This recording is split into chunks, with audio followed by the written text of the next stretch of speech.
Muito bem, estamos aqui com mais uma aula síncrona, já que o destino não permitiu que fizéssemos aula síncrona hoje. Na verdade, não foi a internet que caiu, foi a luz, só que eu não tinha percebido que caiu meia fase. E cai justamente onde está ligado todo não tô ligado, modem, AP, tudo. Então, sei lá que horas que volta.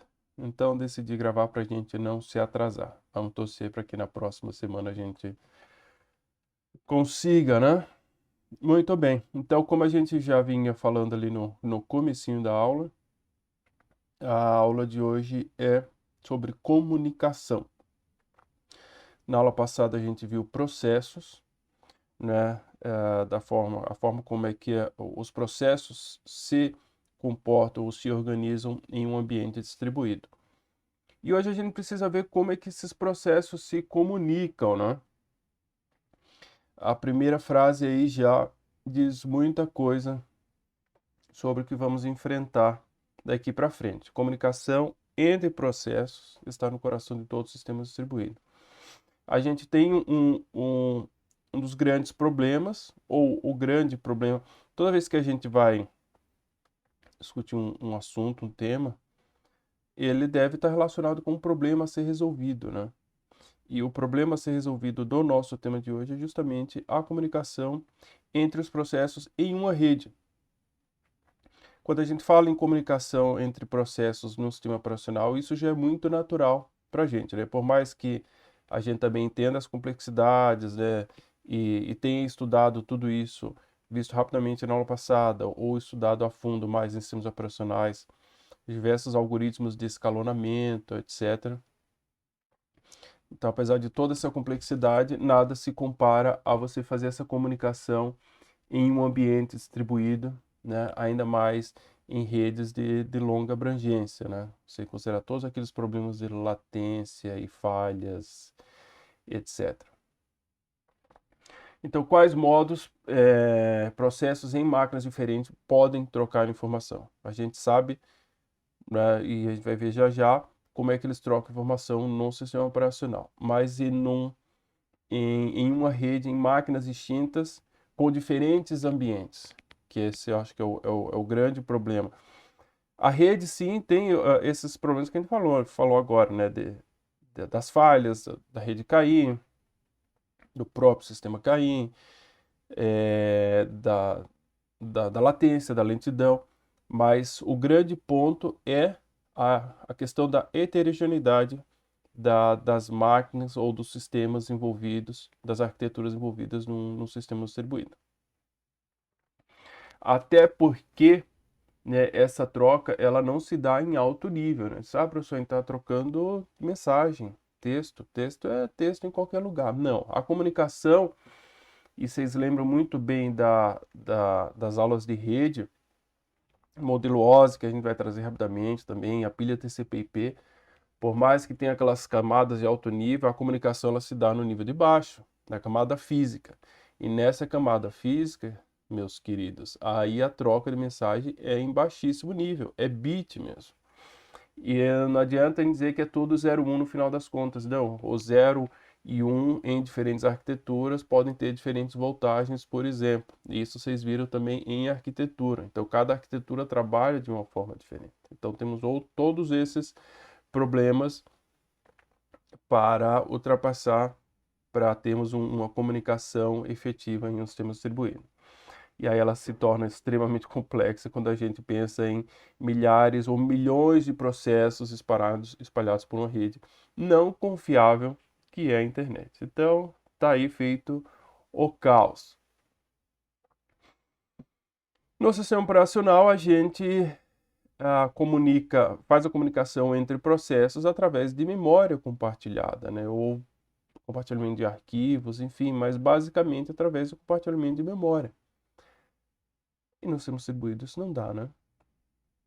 Então, como a gente não tem esse compartilhamento, a, a comunicação ela é feita através da troca de mensagens, mas só que mais uma vez em baixo nível. Então a gente tem um processo qualquer, um processo A qualquer, que quer se comunicar com um processo B em outra máquina, Então, o que que ele faz? O A monta essa mensagem no seu próprio endereço de memória, então ele faz todo o processo ali local, faz uma chamada de sistema, né, para o sistema operacional, e esse sistema operacional aí sim envia pela rede para a máquina B. Então ele faz o processo local, mas em um determinado momento ele tem que mandar isso para B, e aí a gente já não envolve mais memória. A partir desse momento, como é que esses processos vão se comunicar? A transmissão de dados pela rede requer vários acordos prévios entre cliente e servidor para que ambos possam representar dados corretamente. Que tipo de acordos? Acordos para que eles se entendam, né, em que língua, em que arquitetura e que tipo de dado que eles estão transmitindo para que o que eu mande, eu, computador A, mande para o computador B, faça sentido, né?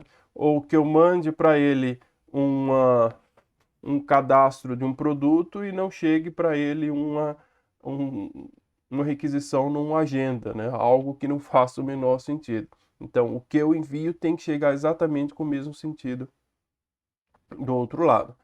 Só que essas mensagens, mais uma vez, estão em baixo nível, né? Não tem registro de produto ou cadastro de cliente ou compra ou o que quer que seja em alto nível. Está tudo em baixo nível, nível de bytes. E aí essas diferenças entre, principalmente arquiteturas, né? O sistema operacional, ele já está baseado na arquitetura. Então, elas podem ser em que pontos? Na ordenação dos bytes, isso vocês, né, vocês vão lembrar facilmente das aulas de arquitetura. Na quantidade de bytes para representar inteiro, né, você sabe que as diferentes linguagens de programação têm diferentes representações, até mesmo a mesma linguagem, dependendo da arquitetura, ela pode ter uma quantidade de bytes diferente. A representação de valores reais, codificação de caractere, ASCII, Unicode, UTF, etc. Então, né, vamos começar aí do baixo nível para ver já o tamanho das encrencas que a gente tem, que nos espera. Começando do mais baixo nível, né? E aqui rapidamente, mas só para vocês lembrarem aqui aula de arquitetura mesmo.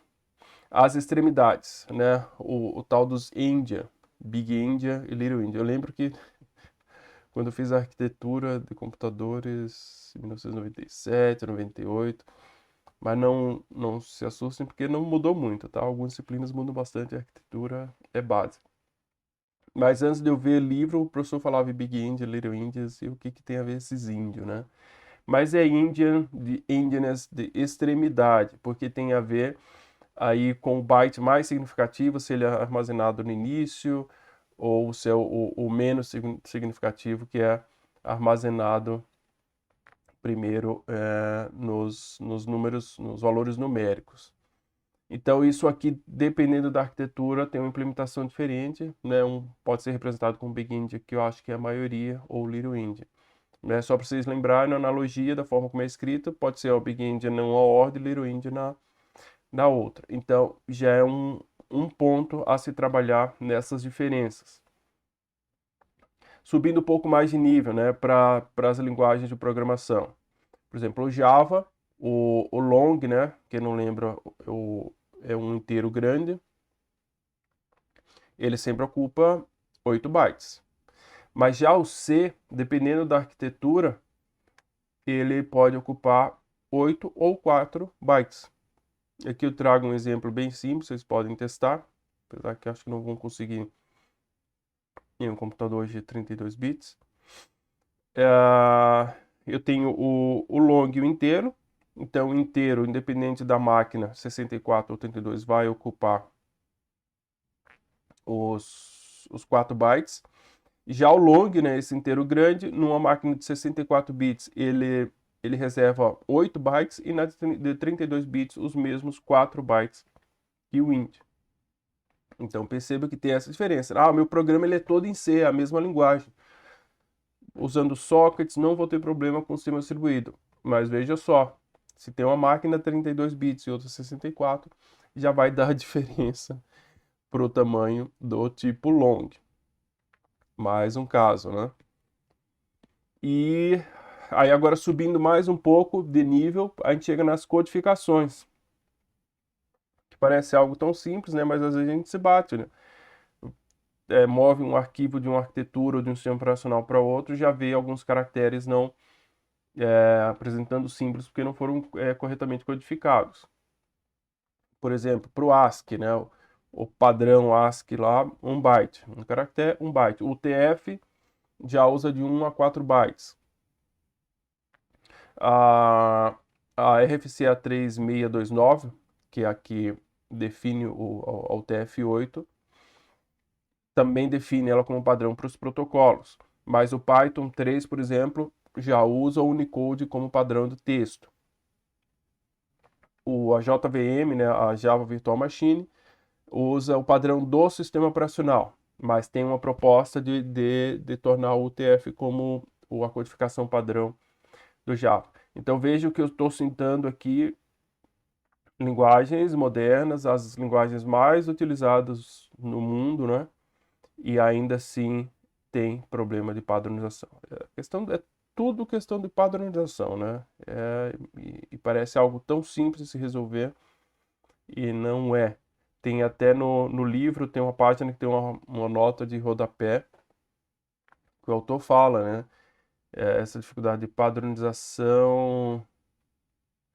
Ele vai chamar do protocolo sair da camada X ou Y. Ele fala, não faltou empenho em discutir com quem, os órgãos que definem esses padrões de que fosse de tal jeito.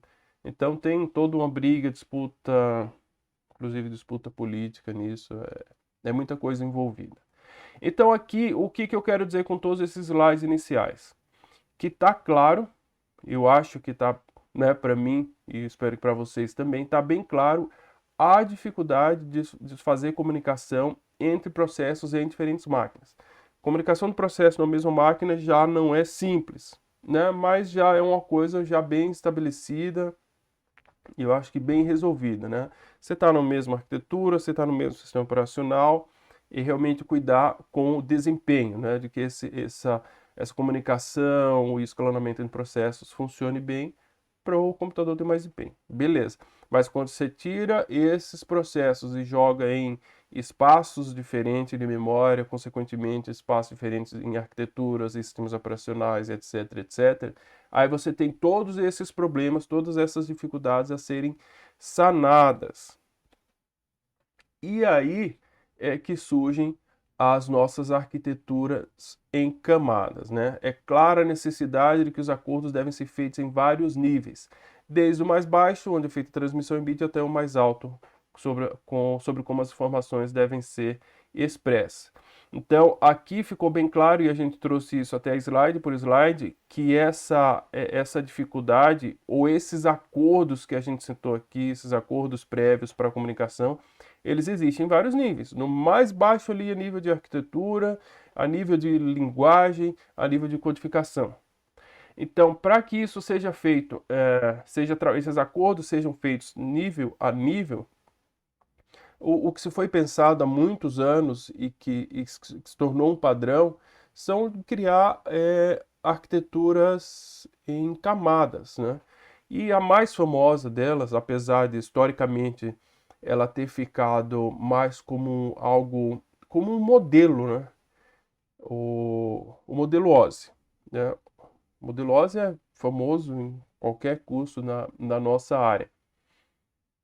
Ele foi projetado, está aqui OSI Open System Interconnection Reference Model, modelo de referência para interconexões de sistemas abertos. Foi projetado para que sistemas abertos se comuniquem através de uma arquitetura em camadas. Então a ideia dele é fantástica, né, dessa divisão em camadas, onde cada camada conversa com a sua, né? Você tem as 7 camadas, a primeira lá, aplicação conversa com aplicação, apresentação com apresentação, sessão com sessão, transporte e por aí vai. A gente sabe que, né, acredito que vocês sabem que o modelo OSI nunca foi implementado e usado na sua totalidade. Ele ficou realmente como uma referência. Então, como algo teórico, como base, ele é fantástico, né? Como algo prático, ele não funcionou, porque tem camadas ali em ECS, camada de sessão e apresentação, pouco foi utilizado. Isso fica claro na arquitetura ou na pilha TCP/IP, né, que excluiu, quer dizer, omitiu excluiu essas duas camadas, né? Ficou um negócio mais enxuto. Mas como modelo, como ideia, o modelo OSI é fantástico e acho que vai ser utilizado por muitos e muitos tempos, muitos e muitos anos, né? Inclusive aqui no nosso sistema distribuído com a inclusão dos middlewares. Então, ele foi criado para essa comunicação entre sistemas abertos. E o que é um sistema aberto, professor? A gente falou lá na primeira, no primeiro capítulo, né, nas primeiras aulas ali, da dos não eram as metas, né, dos sistemas distribuídos. Só faltou a palavra, mas eram metas. Transparência, lembram? E aí a abertura, um sistema ser aberto era uma das metas do sistema distribuído. Porque está aqui, preparado para se comunicar com qualquer outro sistema aberto, usando regras padronizadas que regem o formato, o conteúdo e o significado dessas mensagens. Então, o sistema ser aberto ele está disposto a conversar com outros sistemas a partir de determinadas padronizações, a partir de determinadas regras que a gente conhece como mais comumente conhecido como protocolos, né? Como protocolos padrões. Eu posso ter sistemas que não são abertos. Hoje eu acho que isso é cada vez menos. Às vezes é um negócio muito específico, né? Um hardware, uma máquina para uma determinada tarefa, a empresa quer fechar eles, não, a gente só vai trabalhar assim. Mas eu acho que uma vez isso foi bem mais comum. Eu já trabalhei com um sistema fechado, né? Quando eu trabalhava no Detran, eu entrei, tinha um mainframe, claro, era uma máquina antiga ali, né? Trabalhei nos anos 2000, 2010, mas a máquina era dos anos 90. Eram protocolos, tudo próprio era IBM, né? Era IBM, o sistema operacional era IBM. Era um sistema totalmente fechado. Pra vocês terem ideia, não rodava TCP/IP. Né? E aí foi na época que estava se migrando todos os sistemas para a web. Como é que você põe um sistema, né? Todos os dados estavam nesse servidor, como é que você põe ele na web se não tem TCP/IP? Aí o próprio fabricante, né? Claro, aí o que veio posteriormente, eles optaram por sistemas abertos, digamos assim. Mas e esse que está rodando, né? Que não é jogar fora e migrar. Depois a gente até migrou. Levou um ano só para migrar de arquitetura. Foi nem de sistema, só arquitetura. Vocês viram também da encrenca. Mas enquanto tá ali, como é que você faz? Não é? Todo mundo, principalmente sistemas governamentais, tudo indo para a internet, oferecendo serviço online, era algo inevitável. E como é que você faz para jogar isso se você não trabalha com protocolos abertos? Se você não é um sistema aberto, como é que você põe para ser um sistema distribuído? Aí a empresa, que é uma empresa alemã, que era detentora do banco de dados, da linguagem, como é que era? Software AG, o nome da empresa. Aí ele criou um middleware, olha aí que legal, quase que uma gambiarra, né? Mas funcionava. O que que ele fazia? Ele lia tela. Como era um sistema em caractere, né? E aí, caractere, você tem um espaço ali, ó, tinha 80 colunas, né? Uma coluna por caractere. Não tem esse negócio de tamanho, de fonte, pegar mais. Não, a gente sabe que cada coluna tem um caractere.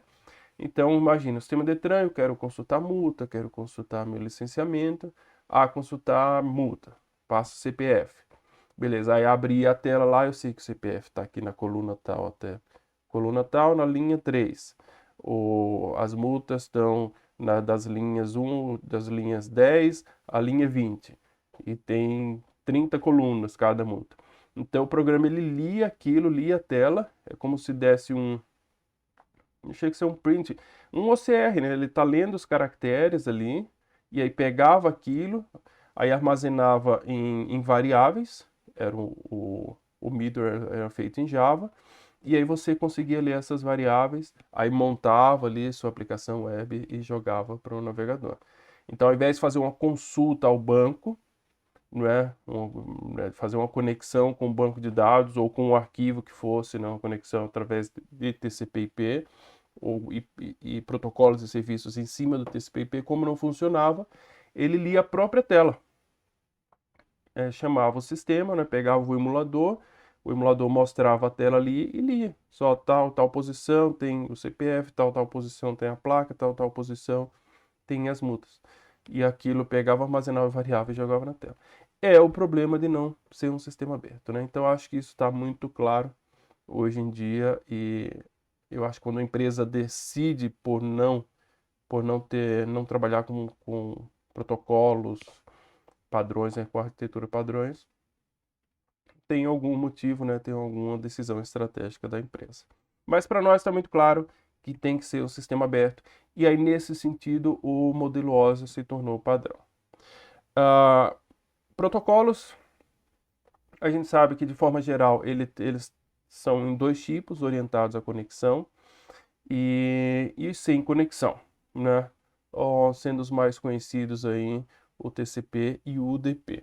O protocolo orientado à conexão, antes da troca de dados, ele estabelece uma conexão, define o protocolo a ser utilizado, né? E daí começa a trocar as informações. O caso clássico, o exemplo clássico de protocolo orientado à conexão é o telefone, né? Você remetente disca para o destinatário, ele precisa atender, né? Ele atende, você diz alô, ele responde alô, conexão estabelecida, sim, começa a trocar informação, encerrou a troca de informação, encerra a conexão. Então, o TCP basicamente trabalha dessa forma. E já um protocolo sem conexão, como é o caso do UDP, ele não precisa estabelecer definir nada antecipadamente. Ele simplesmente escolhe o destinatário e manda a informação. Outro exemplo clássico de um protocolo sem conexão é o sistema de correios, né? Você escreve a carta lá, destinatário tal, põe nos correios e você não sabe, né, se foi, quando é que recebeu, se leu, se não leu. Você mandou. Até que os correios devolvem, né? Mas a questão é que você não precisa esperar a conexão ser feita, você simplesmente os dois tipos de comunicação são extremamente utilizados, né? São muito comuns. O TCP eu acho que está mais no nosso dia a dia, né? Nos parece mais natural, mas o UDP também é muito utilizado, principalmente em serviços de stream. Então, para quem não lembrava mais ou estava com saudade, eis o nosso modelo OSI, né? As 7 camadas, aqui embaixo as 3 é, mais de nível baixo, né? A física, enlace e a de rede, a de transporte ali no meio campo, intermediário, e as 3 de mais alto nível. Então vamos dar uma olhada exatamente nesses 3 grupos, né? É óbvio que a gente não vai explorar, mas só para contextualizar, até para ver onde a gente se encaixa, né? O que é a gente? Sistema distribuído. Onde é que o middleware se encaixa? De que forma ele se encaixa? Né? E por que, principalmente o porquê que ele se encaixa ali. E a partir disso, os serviços que ele nos oferece, né?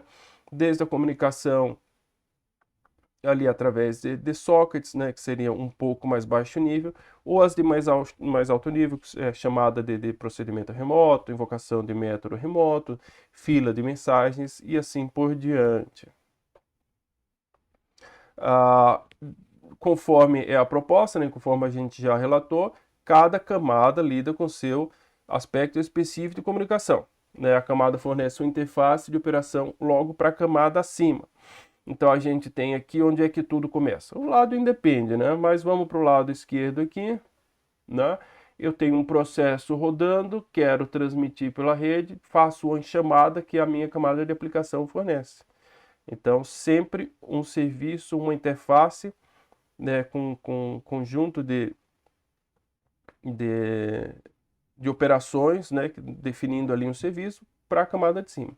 Então, fornece o meu processo, a aplicação faz a tarefa dela, chama o serviço que a camada de apresentação fornece, a camada de apresentação faz o serviço dela, chama a de sessão, faz o serviço dela e assim por diante. Então, sempre a camada de baixo fornece alguma interface com o serviço para a camada de cima, até chegar na última que vai ser transferida, vai ser transmitido o dado pela rede e aí vai desempacotando isso até chegar os dados que foram enviados na outra ponta da comunicação.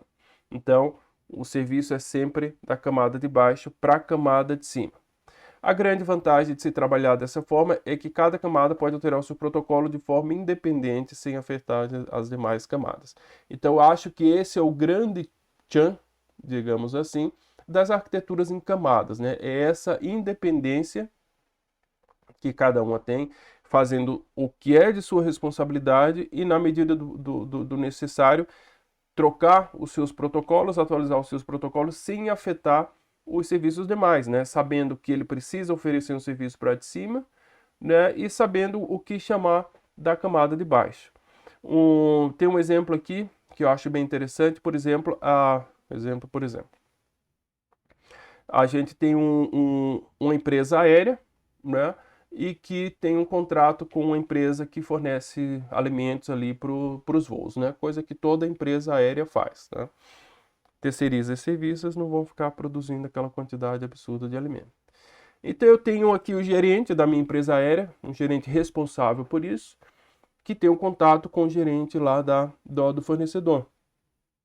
E ele, mensalmente, ele diz, ó, para esse mês a gente vai precisar de 100 mil refeições. Qual refeição? Não, vamos manter o mesmo cardápio.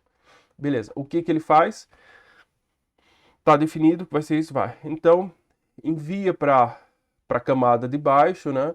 Para um dos seus funcionários, responsável pela compra, digamos, né? Ou por efetivar o pedido, por operacionalizar o pedido. Só pode encaminhar o pedido lá de 100 mil refeições para esse mês. Beleza.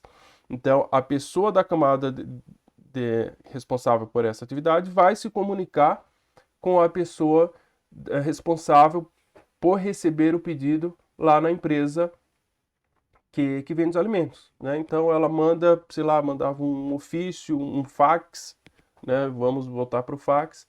Só empresa X fornecer tantos alimentos para nossa empresa aérea esse mês. Beleza. No mês seguinte, de novo o mesmo pedido, manda para pro funcionário lá, só pode mandar o pedido. Aí a empresa, agora tem não é mais, acho que o fax não é tão eficiente. Agora tem esse serviço de mensagem, né, do WhatsApp, o que quer que seja. Pode ser por WhatsApp, então vou fazer por WhatsApp. E faz o pedido. Ela alterou o protocolo de fax, que depois foi para e-mail, que depois foi para WhatsApp, Telegram, sei lá o que, antes era correio. E o chefe, a camada de cima, não tomou ciência, ele não quer saber. Ele só delegou a tarefa, ó, envia o pedido para a empresa. Né? Da mesma forma que a partir do momento que ela envia o pedido, ela comunica para a camada de baixo, ó, vai chegar o pedido em tantos dias, receba, né, e encaminhe para a distribuição. Da mesma forma que a camada de cima, ele pode, em um determinado mês, olha, agora a gente diminuiu os voos, né, por conta da pandemia, a gente só vai querer 50 mil refeições e vamos trocar o cardápio, né, por algo mais em conta. Beleza. Quando ele manda para a camada de baixo, a mesma situação, ela não sabe que ele mudou a quantidade de refeições, que mudou o tipo da refeição, para ela não interessa. Então ele mudou, alterou o serviço, alterou o protocolo, ela não precisou saber. Da mesma forma, ela também alterou o protocolo, alterou a comunicação lá e ele não precisou saber. Então fica muito claro aí, muito evidente essa independência, né? De certa forma, uma evolução de cada camada, mas uma independência para as camadas subjacentes, né? De cada um dos seus serviços. Então vamos dar uma olhada aí, não camada por camada, mas por grupos, né? Então vamos dar uma olhada aí nas três primeiras, para a gente lembrar rapidamente qual a responsabilidade então desses protocolos de mais baixo nível. São as três camadas, quais? Física, enlace e redes. E essas são as três camadas mais baixas do nosso modelo OSI. Eles implementam as funções básicas que abrangem uma rede do computador, né? Então, quando a gente pensa na parte mais física, mais estrutural de uma rede, a gente está nesse nível. A camada física é puramente transmissão, né? É placa de rede, é cabo de rede ou Wi-Fi, quer que seja, mas é transmissão de bit. né? Quantos volts vão ser utilizados para transferir o 0 ou 1, velocidade, tipo de transmissão, cabeamento, Wi-Fi, etc. E aí as padronizações são realmente também mais próximas para nível de hardware, né? Interface elétrica, mecânica e sinalização. A camada de enlace, ela trabalha praticamente com a correção, né, dos erros nessa transmissão que a gente sabe que é muito comum, né, que faz parte da transmissão de dados. Então, o que ela faz, ela agrupa esses bits em unidades, que a gente chama de quadros, faz um cálculo, só esse quadro tem um valor tal, quando chegar lá no destino, ele recebe, desempacota, olha, esse quadro tem que ter valor tal, vamos calcular, deu o mesmo valor, beleza, recebido, ok. Não deu, reenvia. Então a camada de enlace, ela fica com essa responsabilidade, basicamente. Um próximo passo é a rota em que esses bits, esses quadros, devem seguir saindo do remetente até chegar no receptor, que é o que a gente chama de roteamento, né? Muito termo muito comum para quem lida com redes. O roteamento é de responsabilidade da terceira camada, da camada de redes, que é onde está o nosso famoso, se não mais, dos mais famosos protocolos, que é o IP, ou Protocol Internet, protocolo de internet ou Internet Protocol. IP, né? Para nós que já somos muito íntimos, que é um protocolo sem conexão.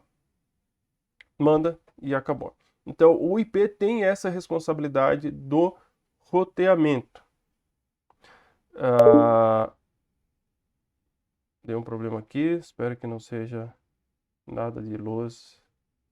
Ai, minha luz caiu. Espero que eu não perca a nossa aulinha. Não, tá terrível hoje. Não sei se eu paro o vídeo, agora estamos na dúvida. Eu acho que eu vou parar esse vídeo, né? Depois faço as devidas edições, mas para garantir a nossa aula até aqui. Até já.